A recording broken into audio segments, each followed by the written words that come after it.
សួស្តីបងប្អូនថ្ងៃនេះលោកគ្រូមានមតិមួយលើកមកទៀតហើយតាក់ទងនឹងបការៀនហើយនឹងរៀនបកា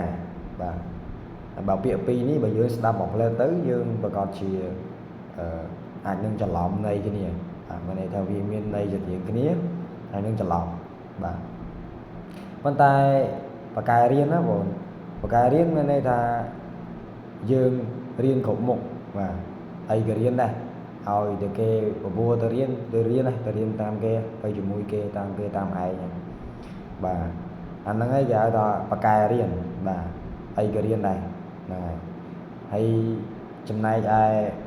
រៀនបកាវាខុសពីបការៀនត្រង់ថារៀនបកា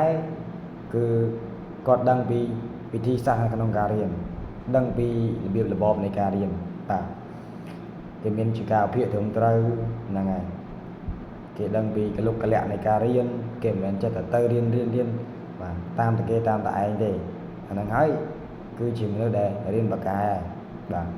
តែកាលណាបងប្អូនមានការវិភាគបាទមាន schedule ត្រឹមត្រូវខ្ញុំជឿជាក់ថាបងប្អូនទោះបីបងប្អូនមិនបកាខ្លាំងណាស់ណាក៏បងប្អូនអាចរៀនតន់គេតាមតន់គេបាទយើងមិននៅក្រោយគេមានន័យថាយើងអាចទៅជាមួយគេបានអ្វីដែលគេយល់បានយើងក៏យល់បានដូចគេដែរហ្នឹងហើយវាខុសពីបកាយរៀនបានន័យថាបើបកាយរៀនបងប្អូនទៅរៀនតាមតែគេតាមតែឯងទៅមិនដឹងគេរៀនពីអីទេចិត្តទៅរៀនតាមគេអាហ្នឹងហើយ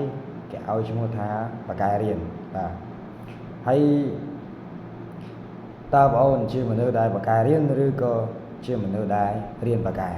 ហ្នឹងហើយសួរខ្លួនឯងឲ្យគិតខ្លួនឯងអរគុណ